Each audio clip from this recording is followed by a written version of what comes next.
Hey everybody, hope you're doing well. Happy Saturday. It's almost 4 o'clock here, Central Time. Welcome back for another episode of What's for Dinner. Yes.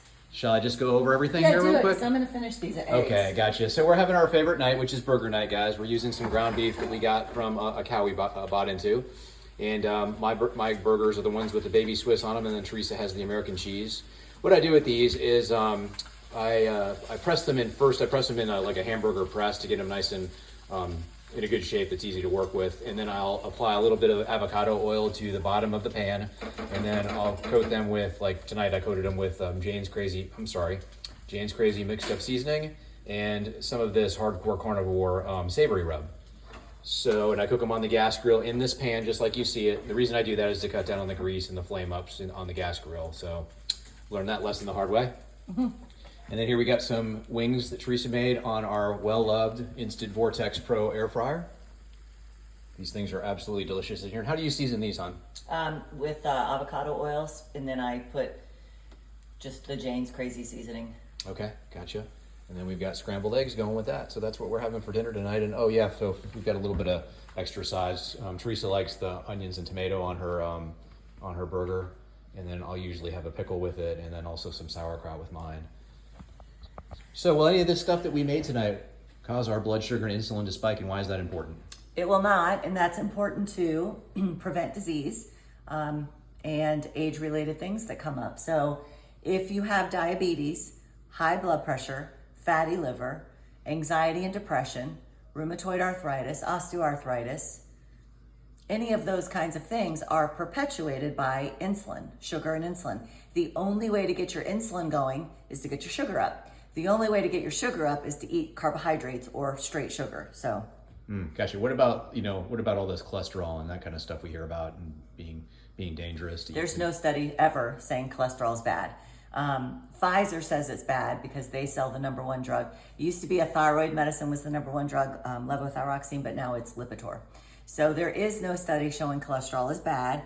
If you snack and eat sugar, your LDL is going to go down. If you eat meat, your LDL is going to go up. But no one ever said that's bad. It's not bad. On your cholesterol profile, what you should be looking at is triglycerides to HDL ratio, not LDL and cholesterol. In fact, studies show all-cause mortality goes up when elderly people, and in this study, I think the elderly people are around 60. When LDL goes down, the immune systems go down, and all-cause mortality goes up. Oh, wow. So shorter life expectancies for lower cholesterol. Yeah. Interesting, because that's not what you hear. It's the exact opposite of the propaganda that's out there.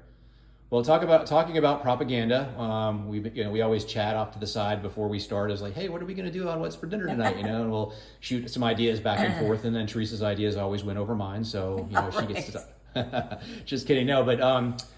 We're talking about studies, and you've got some stuff to talk about with regards to estradiol or estrogen in studies. So someone on YouTube was mentioning that she had a stroke, so she's not allowed to go on estrogen, and that is the myth that's perpetuated by the medical community. So it was the Premarin, which is pregnant horse pea estrogen, in the Women's Health Initiative, the WHI trial, that caused heart attack and stroke.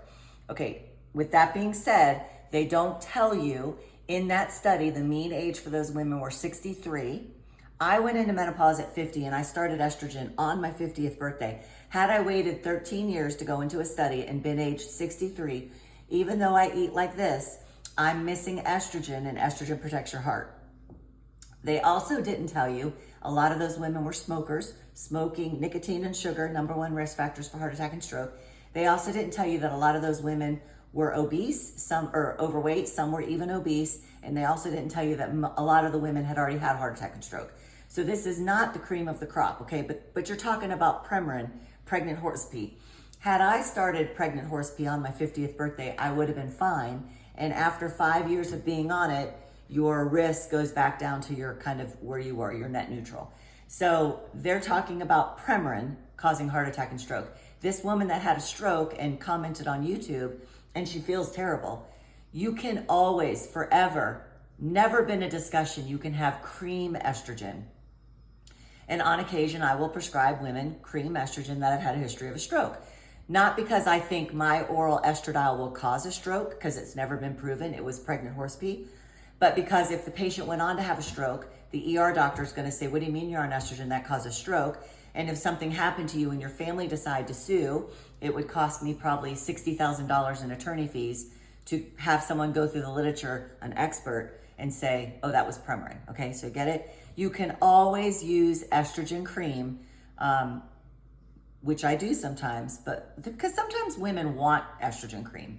So we want it to go through the liver though and do first pass liver effect and create fatty acid esters, which helps the heart. Interesting. So when you talk about, go ahead. Pregnant horse pee, can you talk about that a little bit? Because people are probably like, pregnant urine mare, or pregnant mare urine, Premarin. And so it's derived by pregnant horses, their urine. We do share 2 estrogens with those sweet babies, but there's 13 maybe altogether. So you have 11 that your body's like, I'm not a horse. I don't know what to do with this. But it's literally pregnant mare urine, Premarin. and isn't it kind of an ethical dilemma with regards to that whole thing, because they keep the horses at a perpetual state of pregnancy all the time, and Right. they're utilizing that urine from them. So It's true. it's kind But of one could say that about dairy. okay. You know? Gotcha. So I try not to harp on that too much, but I gotcha. yes. I know a nurse practitioner personally that has saved 2 Premarin mares from farms. So, Okay. but the other thing is, okay, so sometimes, when you click on something on Facebook, Facebook thinks you want to see it, which I do just to see the misinformation. So I'm getting a lot of this now. And there's a prominent chiropractor that's been around for a long time, but he is talking about how to increase your hormones with food. And so for progesterone, it was chickpeas, and for estrogen, it was flaxseed. And I'm just like, our ancestors did not have flaxseed or chickpeas at the ready all the time, number one. And number two, would the chickpeas, did I say that for progesterone? Yeah, no, it's good. How much would I have to eat to equal, I'm on 600 milligrams right now of progesterone. So how many would I have to eat? Yeah. And chickpeas are very sugary and carby. So how many would I have to eat? And flaxseed for estrogen is not going to reverse osteoporosis, because I've been fortunate enough to be able to do that in the clinic with hormones. Is flaxseed, how much flaxseed would you need to do that? Yeah. You know what I'm saying? Yeah. So you have to go to someone that's knowledgeable about hormones. And remember, you don't get progesterone, which I'm on 600 milligrams of, if you don't have a uterus. You're just wiped off. You're wiped off that group. You don't even get offered it. So no one cares about your breast, your brain, your heart, your bones, your mental, your sleep. If you don't have a uterus, you're excluded. Yeah. Well, you're talking about, the difference between what you do here at the office or your office with regards to optimizing hormones versus just normalizing hormones or maintaining normal hormones. It reminds me of back in, I don't know, this was back in the early 2000s, mid 2000s. I can't remember, when there was the big push for wine and resveratrol. Oh, yeah. It was like, oh, well, drink plenty of red wine because you're going to get resveratrol. Well, then come to find out that you'd have to drink about 10 or 20 bottles of wine. I'm just throwing that out there. Yeah, it was it's a lot of wine to get Yeah. the amount of resveratrol every day that you need. And then, okay, so you're talking about getting some antioxidants from resveratrol if you did drink that wine, but what about the alcohol and all the other problems? Right, and that study has been debunked, and it's been shown it was funded by the alcohol people. Well, that's new to me. I didn't even know that part. So because resveratrol mimics a statin, so why do you want resveratrol? Yeah. We don't want, but anyway. Gotcha. The problem is people want to know why their providers don't know this, and all I can tell you is we aren't taught it. And you have to want to go out and learn extra. And when your provider, no matter what their title is seeing 30 to 40 patients a day on the insurance model, they're not thinking about any of this. Yeah, we talked about that a couple of days ago. They got 15 minutes per patient, and only about 5 of that goes to actually seeing the patient. Right. Another 5 goes to ordering the prescriptions, and another 5 goes to charting. So the last time I went to see a doctor was a GYN in 2019. And I made my appointment for 9:15 because I was like, I'm not going to let him get behind. And they took me back at 11:30. wow, yeah. So I guess he did get behind right off the bat. Maybe he had into surgery or some delivery in the morning or something. well, usually when I worked for OB, we came out and told people that, Yeah. he had to leave. But, anyway, my gosh, the misinformation on hormones is crazy. And the other big thing is they want to prescribe you estriol or estrone. Estradiol, E2, is what God made your body to make most of, and then to metabolite into E1, estrone, and E3, estriol. Estriol is good for vaginal tissues and face, like wrinkles and stuff like that. But estradiol, if you give her, she's going to go down how your body's designed. So she's going to break down into the different metabolites that your body needs. Yep.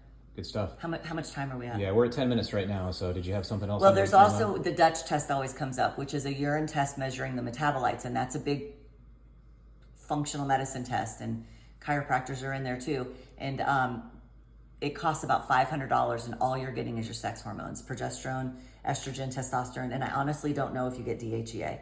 You could get a set of labs with me. They'll draw out 14 tubes of blood, and it's probably $375, and that includes your hormones. So,